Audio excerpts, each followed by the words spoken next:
knock at your door and I'm serving like pizza. I got that ice Italian pizza. Bitch, I'm a family man like I'm P. These niggas be shortstops. Derek Jeter, knock a nigga out like I'm Vegeta. Yo, what's good, YouTube? It's your boy Ron. I'm back with another YouTube video for y'all. Day man, listen to me and it will set you free. I can guarantee you that, you know what I'm saying? But look, man, I got another YouTube video for y'all today, man. This one is a requested video by my man David Trasinski. Shout out to you, brother. This one is titled Dead Girl Comes Back to Life, No Secrets She Shouldn't. The Reincarnation of Dorothy Eady. Dorothy Eady. Alright, man. Let's see what this all talk about. But before we do, like, comment, subscribe, hit that bell for post notification. You know, if I when I post them, you know what I'm saying? Follow my IG and Snapchat, intro and outro. Follow my IG down below in the description. It's also down on this original video. So go show Mr. Ballin some love, you know what I'm saying? Hey, look, I need more, you know what I'm saying? This man got 1.2 mil. I'm trying to get there, so help me, please. Help me get there, man. I need a clip. Roll the clip, not I need it. Fuck. Roll the clip. I need it. But yeah, man, with all that being said, let's hop to this video. Shall we? Put in the basket. Let's get it.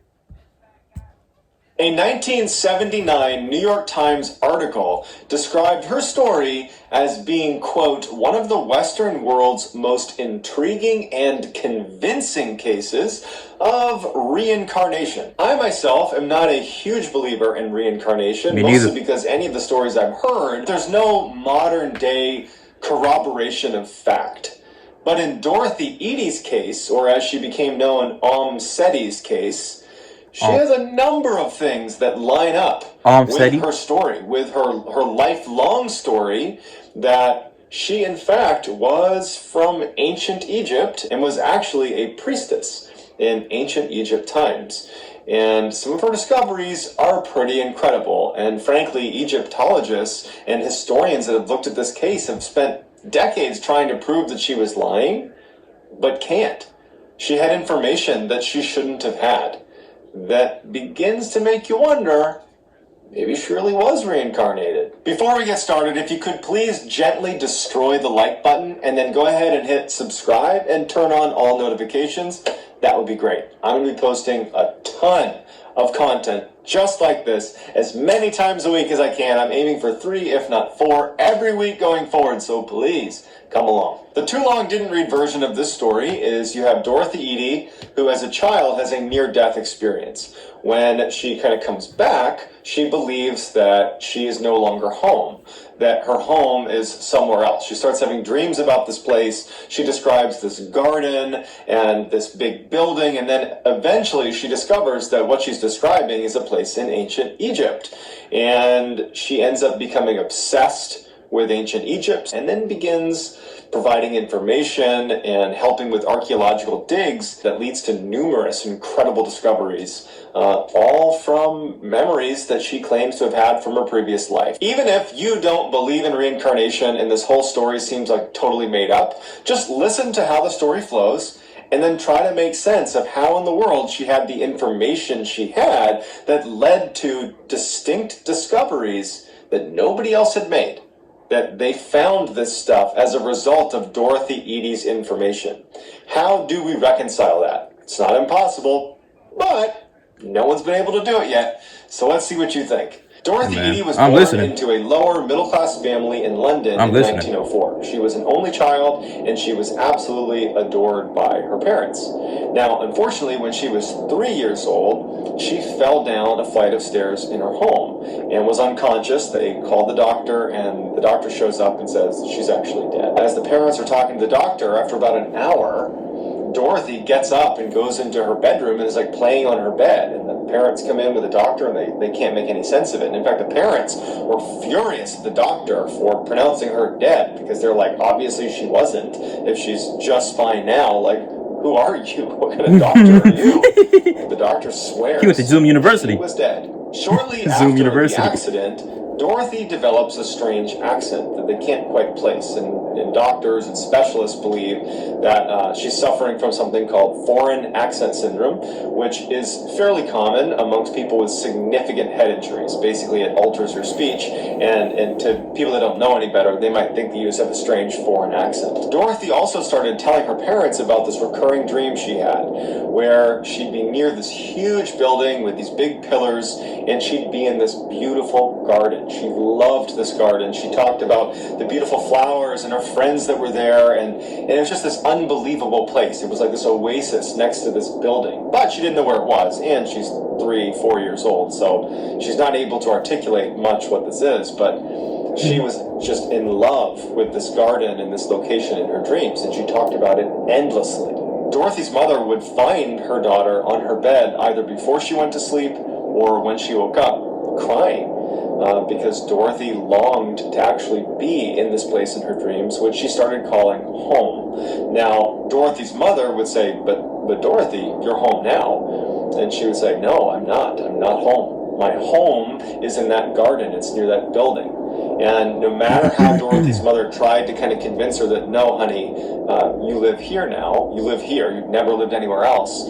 Dorothy was unbelievably convinced that what she was seeing in her dreams was her actual home. It was around this time that Dorothy's parents brought Dorothy to a British museum where they had a big ancient Egyptian exhibit set up. And when they went into the museum, Dorothy sees this exhibit and she's immediately attracted to it. And as she gets closer, she starts seeing the statues of the pharaohs and pictures of the pyramids, and she sprints into the exhibit, runs away from her parents, and she's running to the different statues of the pharaohs and of the Sphinx and all of these different icons from ancient Egypt, and she's kissing their feet and she's sobbing hysterically. And What? She's yelling, I'm home, I'm with my people. This little tiny kid is having this revelation that she's found home In front of all the people. to leave the museum. Finally, her parents, get her to calm down. They're pretty embarrassed as people are like looking at them like, Yeah. what's going on with their child? She finally leaves with her parents, but at this point, now Dorothy has attached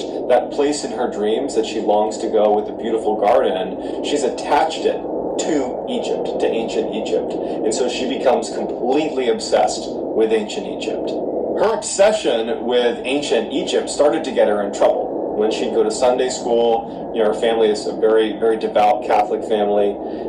She would compare Catholicism to other ancient Egyptian religions. That got her in a lot of trouble, and in fact, they said, you can't come to Sunday school anymore. Wow. Then she got expelled from her Catholic school because she refused to sing a number of the hymns that in some way disparaged ancient Egyptians. She was also told that she could no longer attend Sunday Mass for the same reasons. She was basically not welcome anymore. At 6 years old, Dorothy, who knew how to write and read in English, started to take a keen interest in hieroglyphics, the Egyptian hieroglyphics, and she said that they were definitely familiar to her, but she had forgotten how to read it. When she was 7, she was looking through a textbook and she saw a picture of the Temple of Seti I, which is in Abydos, Egypt. And as soon as she saw the picture, it was a big picture of the temple, and then next to it kind of like the broken remains of what looks like maybe a garden of some kind. And she immediately said, that is my home. That's where I'm from, right there. Temple of Seti I. In Abydos, Egypt. That's my home. And as she's looking at the picture and she's looking at those kind of tattered, broken remains, I mean, this is thousands of years old, she's looking at the area next to this big temple in the picture. And she's like, that's the garden, but where are the trees? Where is everything? Why does it look like this? Like, she didn't understand that was thousands of years ago that it was a garden. But she saw the picture and immediately knew it as her home. Also in the textbook was the picture of the pharaoh, Seti I, who the temple was named after. And when she saw the picture of the very well-preserved mummy, she was overcome because she claimed to have known him personally. At age 10, Eady was kind of discovered by world-renowned Egyptologist E.A. Wallace Budge, who offered to teach her how to read and write hieroglyphics. which she picked up almost instantly. Starting at 14, in addition to that recurring dream of the Temple of Seti and the garden right next to the Temple of Seti that she claimed was her home, she started having a recurring nightmare where she, in her former life, was in this subterranean enclosure, and she was being questioned by a high priestess who was demanding that she answer her questions, and when she refused, she was beaten. At 27 years old, Eady meets an Egyptian man and falls in love with him, but also, I'm sure on some level, she was marrying him to secure Egyptian residency, because as soon as they got married, they moved right back to Egypt, where she could be a resident. And actually, when they landed in Egypt, the first thing she did, she's overcome with emotion when she lands, and she starts kissing the ground and crying and saying, "I'm home, I'm home." Dorothy and her Egyptian husband have a son, and they name him Seti, just like the pharaoh Seti. Once Eady moved to Egypt, she started, by her account, getting visits from an entity known as Hor-Ra. Now, Hor-Ra, she claimed, was the spirit of the pharaoh Seti I. She would get into these almost trance-like states at night over that first year she was in Egypt. It was like she'd be sleeping, but then she would get up and be in this trance, and she would start frantically writing in hieroglyphics in the middle of the night. And her husband would wake up, and he would see her doing this, and she was like, he couldn't stop her, he couldn't communicate with her. She was just in a trance, recording what she was claiming Hor-Ra was telling her, was dictating to her that she needed to write down. And it was, in fact, about who she used to be. She used to be, according to Hor-Ra, a woman by the name of Ben Trishit, who lived 3,000 years earlier in the time of Pharaoh Seti I, and who lived in the Temple of Seti in and around that garden. So after a year of her going into these trances and writing in hieroglyphics, she had over 70 pages of transcript of what she claims was her story, and it goes like this. Before being born as Dorothy Eady, she was an Egyptian woman named Ben Trishit. Her father was a soldier, and her mother was a vegetable seller who actually died when she was just 3 years old. Unable to care for her, Ben Trishit's father placed her in the temple of Qam el-Sultan. She was then raised at the temple, where she later became a priestess. When she was 12 years old, Ben Trishit was given two choices: either venture out into the world on her own, or become a consecrated virgin and stay at the temple. Ben Trishit decided to take the vows. But a few years later, she meets Pharaoh Seti I, and they end up falling in love, and soon she becomes pregnant. When she is discovered to be pregnant, she was interrogated by the high priest and beaten when she refused to answer.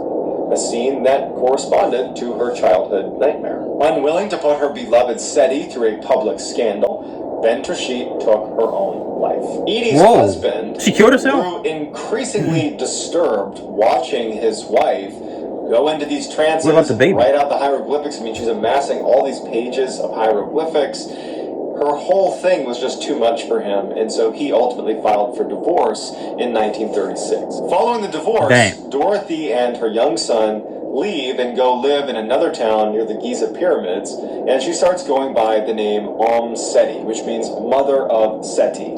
So she doesn't go by Dorothy Eady anymore. And at this point, she also takes a job with Egypt's Department of Antiquities, and she begins a very lengthy and highly successful career in Egyptology. For nearly 20 years, Seti would research almost exclusively the Temple of Seti I and learn everything about not only the temple but the people who lived there, because it was where she believed she used to live. But it wouldn't be until 1952, when she's almost in her 50s, that she finally actually steps foot in Abydos. And it was because of a job transfer that put her there. And in fact, she took a pay cut to get this job. She was so desperate to just finally step foot in the place that she believed was her old home. As soon as she walked into the temple, the first thing she says is, "It's as if I've lived here before." And she quickly sets up a office in one of the temple rooms and spends almost all of her time there. And she even befriends a cobra and feeds the cobra daily, and just has this cobra friend that just hangs out with her, which no one could make any sense of.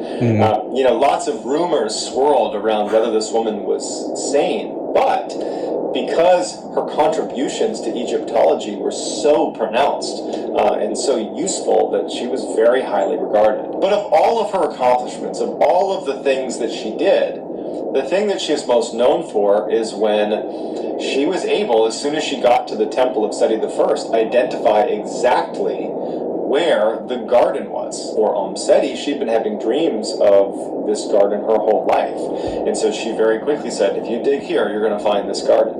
And sure enough, they dug down and there was the garden. And in fact, she had described the layout of the garden, what trees were where, what types of trees were there. Oh my God. It was all confirmed once they dug it up. She was also instrumental in identifying where to dig on the north side of the temple, where she said there was a tunnel that ran underneath. It was a secret tunnel. And sure enough, they dug down, there was the tunnel. That was something that they had never seen before. Only she knew about it. And there was no way she would have known about it without prior knowledge. In addition, she also pointed researchers to search in a specific area, in an area known as the Valley of the Kings, for a tomb, a long-forgotten tomb. And sure enough, almost exactly where she described, there was in fact a tomb that had never been discovered before. As much as other Egyptologists did not want to accept Seti's claims that she had been reincarnated, and that's why she has all this knowledge, they wanted, frankly, it to be just the ramblings of a crazy person and it to just be some elaborate hoax, but they couldn't deny the fact that she had intimate knowledge of certainly everything that ever happened at the Temple of Seti I in the time frame that she claimed to have been living there 3,000 years prior. Fascinatingly, right before she died, when she was 81, she said that there was a secret underneath the Temple of Seti I. There was a secret chamber, and there was a secret within that secret chamber. But no one's ever gone down there.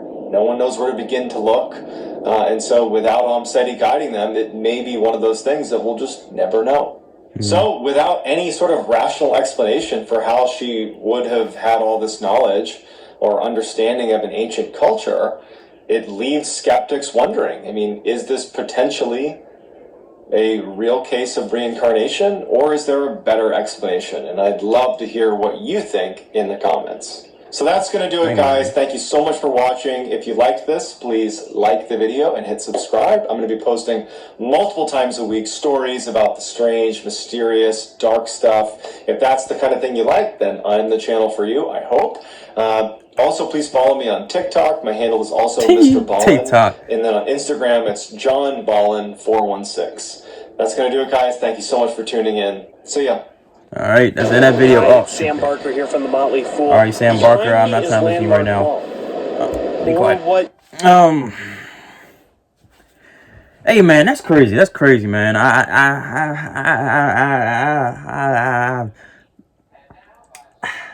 don't believe in reincarnation at all. But but hey man, that's enough for me to say that's her. Somehow that's her. I don't know. You know what I'm saying? Don't ask me, cause hey man, I don't believe in this. I don't believe in reincarnation, but hey, that somehow that's her. Somehow, I don't know how. But hey, look, that's too much evidence to deny. You know what I'm saying? But hey, look, with all that being said, man, hope y'all enjoyed the video. You know what I'm saying? Show my boy David Trasinski some love for recommending this video. You know what I'm saying? And like, comment, subscribe, ding, hit that bell for post notifications. Get notified when I post them. You know what I'm saying? Follow my IG and Snapchat, intro and outro.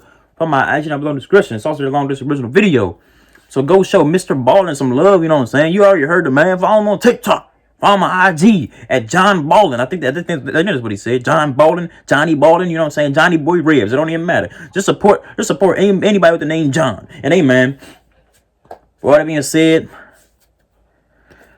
I need more, you know what I'm saying? I'm trying to get up there with him. He got 1.2 mil. Hey, that would be sweet. But hey man, I'm gone.